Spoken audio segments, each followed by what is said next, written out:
नमस्कार दोस्तों, mock test channel में आप सभी का बहुत बहुत स्वागत है। आज हम NISM सीरीज़ 6 के मॉक टेस्ट की सीरीज़ की शुरुआत कर रहे हैं। इसका जो प्लेलिस्ट का लिंक है आपको कमेंट बॉक्स में और साथ ही साथ डिस्क्रिप्शन में देखने को मिलेगा। अगर आपने इस पूरे मॉक टेस्ट के प्लेलिस्ट को बस देख लिया, समझ के देखा, तो मैं आपको गारंटी देता हूँ कि आप इस एग्ज़ाम को पहले अटैम्प्ट में ही पास कर जाएंगे।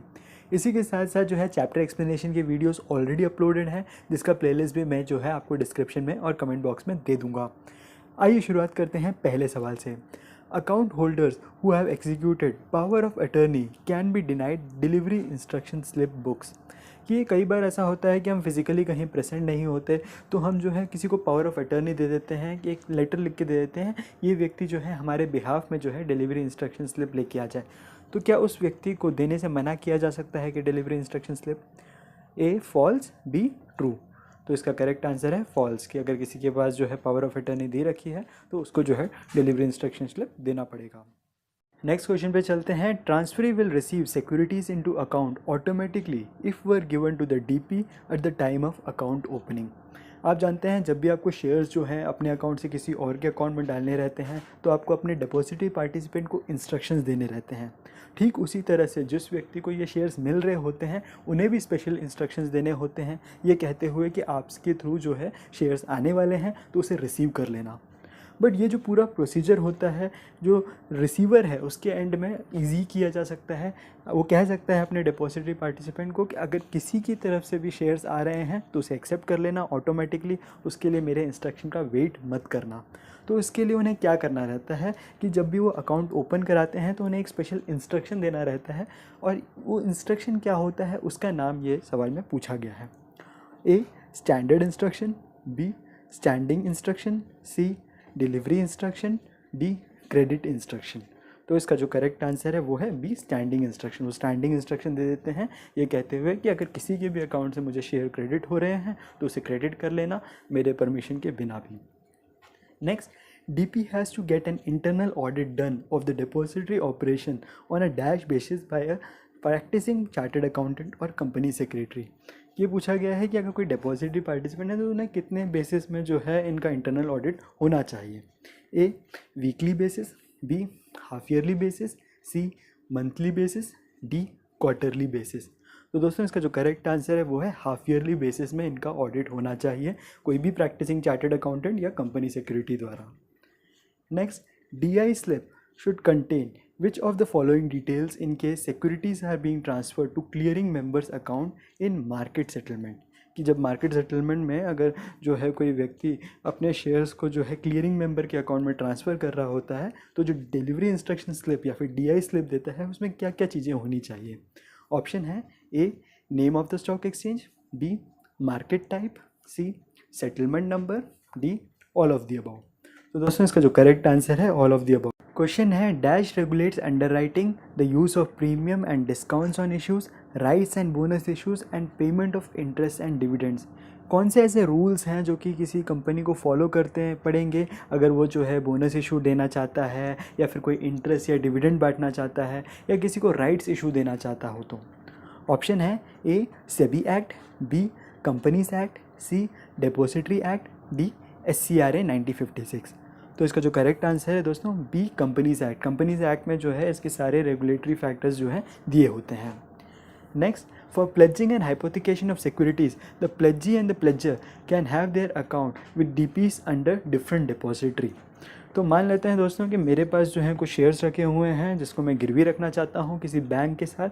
तो सवाल ये पूछा गया है कि मेरा और जो बैंक है उनका जो डिपॉजिटरी अकाउंट है वो एक ही DP के साथ जो होना ज़रूरी है या अलग अलग डिपॉजिटरी के साथ होगा तो भी चलेगा। तो ऑप्शन यहाँ दिया हुआ है ट्रू और फॉल्स। तो इसका करेक्ट आंसर है फॉल्स, कि यहाँ आपको समझना पड़ेगा कि अगर हम दोनों का अकाउंट जो है अलग अलग डिपॉजिटरी पार्टिसिपेंट के साथ हो तो भी चलता है, बट जो है डिपॉजिटरी जो है सेम होना चाहिए। ऐसा नहीं होना चाहिए कि उनका डिपॉजिटरी अलग है हमारा डिपॉजिटरी अलग है, तो इस तरह की जो प्लेजिंग और हाइपोथिकेशन की सुविधा का हम लाभ नहीं उठा सकते। Next, each participant should appoint a senior management executive to designated as principal officer to monitor transaction as per PMLA Act। कि मनी लॉन्ड्रिंग की अगर कोई हरकतें हो रही हैं तो उसको जो है देखने के लिए हर एक डिपॉजिटरी पार्टिसिपेंट को एक सीनियर मैनेजर रखना पड़ेगा, जिसको जो है हम प्रिंसिपल ऑफिसर कहेंगे। तो A true, B false. Correct answer है ट्रू। ऐसे एक व्यक्ति की ज़रूरत होती है हर डिपॉजिटरी पार्टिसिपेंट को, जो कि जो है मनी लॉन्ड्रिंग को, ट्रांजैक्शंस को जो है देखता रहता है। Next, every listed public company making an initial offer of securities of dash has to issue it in dematerialized form in accordance with Depository Act 1996। कि अगर कोई भी कंपनी जो है मान लेते हैं आईपीओ लॉन्च करने वाली है, तो उनका जो भी मिनिमम अमाउंट अगर इसके ऊपर है तो वो जो भी आईपीओ लॉन्च करेगी उसको डीमेटेरियलाइज फॉर्म में ही लॉन्च करना पड़ेगा। मटेरियलाइज यानी कि पेपर फॉर्म में वो लॉन्च नहीं कर सकती। तो वो मिनिमम टोकन अमाउंट कितना है? ए 5 करोड़, बी 10 करोड़, सी 2 करोड़, डी 8 करोड़। तो इसका जो करेक्ट आंसर है वो है बी 10 करोड़। 10 करोड़ के ऊपर की अगर उन्हें फंडिंग की ज़रूरत है तो वो जो है उन्हें इशू हमेशा डीमेटेरियलाइज फॉर्म में ही निकालना पड़ेगा। Next, securities contract regulation act 1956 में ऑप्शन है A ensure organise trading activities in security, B provide direct and indirect control of virtually all aspects of securities trading and running of stock exchanges, C prevent undesirable transactions in securities, D all of the above। तो दोस्तों इसका जो correct answer है वो है all of the above, क्योंकि ये जो ऊपर बताए हुए तीनों ऑप्शंस हैं वो सिक्योरिटी कॉन्ट्रैक्ट एक्ट का ही पार्ट है। Next, on issue of secured debentures the issuer initially allows dash till the charges are created, on creation of the charge dash are issued। जैसे कि आप जानते हैं कि हम डीमैट अकाउंट में जो है इक्विटीज अकेले नहीं रख सकते, चाहे तो हमारी जो डेप्ट सिक्योरिटीज़ होती हैं जैसे गवर्नमेंट सिक्योरिटी हो गई या फिर आपके जो है बॉन्ड्स हो गए, ये सब भी आप जो है रख सकते हैं। तो ऐसे केस में जो है जैसे ही आप जो है इशू के लिए अप्लाई करते हैं तो तुरंत जो है आपको डिबेंचर सर्टिफिकेट नहीं दिया जाता, पहले आपको जो है लेटर ऑफ अलॉटमेंट दिया जाता है, उसके बाद ही आपको जो है एक बार चार्ज शीट जो है डेवलप हो गई उसके बाद जो है डिबेंचर सर्टिफिकेट दिया जाता है। तो इसका जो है ऑप्शन सी जो है करेक्ट आंसर है कि पहले आपको लेटर ऑफ अलॉटमेंट मिलेगा, उसके बाद आपको जो है डिबेंचर सर्टिफिकेट मिलेगा। Next, which of the following matters will not be considered by SEBI under the SEBI complaint redressal system. कि सेबी का जो है एक पोर्टल है जिसे हम लोग स्कोर्स कहते हैं, कि यहाँ पे अगर कोई भी व्यक्ति जो है कंप्लेंट करना चाहता है कि उसके साथ जो है अन्याय हुआ है तो वो जो है वहाँ जाके जो है कंप्लेंट कर सकता है। तो इनमें से कौन से ऐसे कंप्लेंट्स हैं जिसको जो है हम कंसीडर ही नहीं करेंगे, यानी कि स्कोर्स जो है उसे कंप्लेंट की तरह लेगी ही नहीं। तो ऑप्शन है A seeking explanation for non trading of shares और illiquidity of shares, B allegation without supporting documents, C not satisfied with trading price of shares of the companies, D all of the above. तो दोस्तों यहाँ पे आपको समझना पड़ेगा कि ऊपर के बताए हुए तीनों ऑप्शंस जो हैं काफ़ी फालतू वाले ऑप्शंस हैं, कि हम जो है कभी ये नहीं कंप्लेन कर सकते कि यार ट्रेडिंग प्राइस इतना कम क्यों चल रहा है किसी भी शेयर का, या फिर कैसे ये नहीं कह सकते कि हम कि जो है हमारे पास कुछ एलिगेशंस तो हैं बट हमारे पास कोई सपोर्टिंग डॉक्यूमेंट्स नहीं है, या फिर ये नहीं कह सकते कि कोई शेयर जो हैं इतने लिक्विड क्यों हैं, यानी कि उनका ट्रांजैक्शन मार्केट में इतना ज़्यादा नहीं है इस वजह से हम बेच या खरीद नहीं पा रहे हैं। तो ये सब चीज़ें जो हैं एक कंप्लेंट की तरह नहीं ली जा सकती। तो इसका करेक्ट आंसर है D all of the above. Next, which of the following category of investors are exempted from furnishing PAN. आप जानते हैं जब भी हम लोग कोई सिक्योरिटी ट्रांजैक्शन करते हैं तो हमारा पैन नंबर लिया जाता है, बट एक स्पेशल कैटेगरी के इन्वेस्टर्स होते हैं जिनसे ये पैन नंबर नहीं लिया जाता।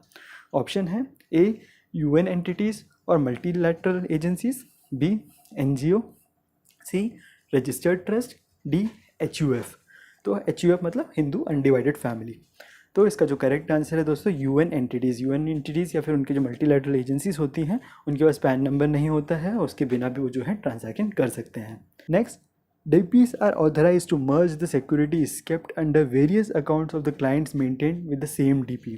आप जानते हैं एक डिपॉजिटरी के अंदर कई सारे डिपॉजिटरी पार्टिसिपेंट होते हैं और एक डिपॉजिटरी पार्टिसिपेंट के पास कई सारे क्लाइंट्स होते हैं, हम और आप जैसे, जिनके जो है शेयर्स इनके पास होल्ड रहते हैं।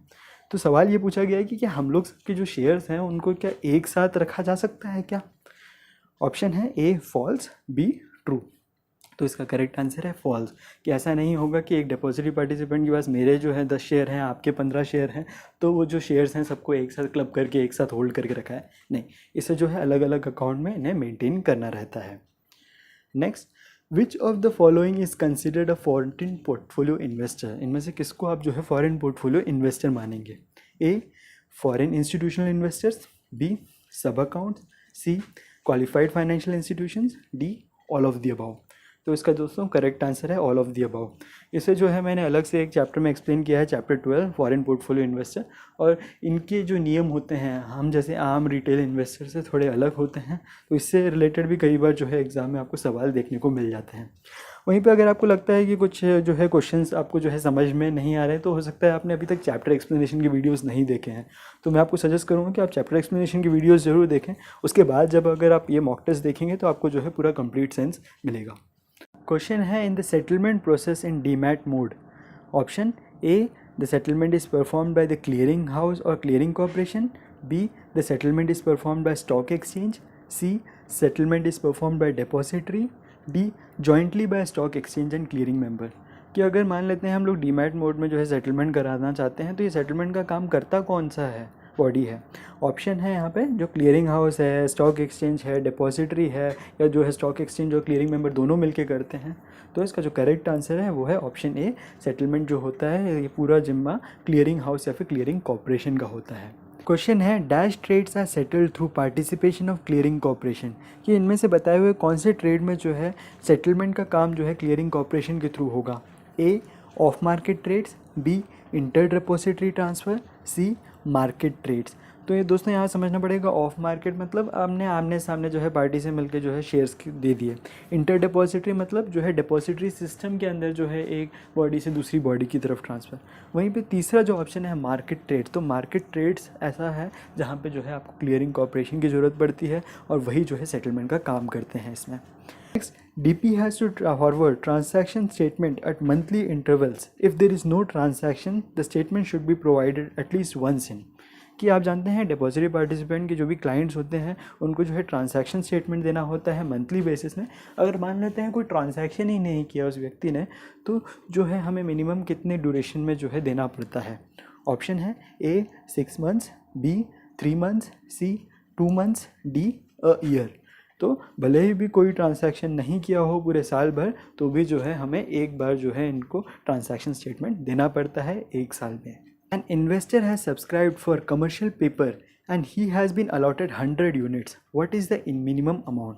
कि एक इन्वेस्टर ने 100 यूनिट खरीदे हैं कमर्शियल पेपर के, टोटल इन्वेस्टमेंट अमाउंट कितना होगा?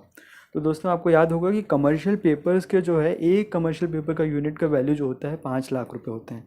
वहीं पर अगर इस व्यक्ति ने 100 यूनिट्स खरीदे हैं तो इसने लगभग 5 करोड़ रुपए जो है निवेश किए होंगे। तो इसका जो है ऑप्शन बी जो है करेक्ट आंसर है।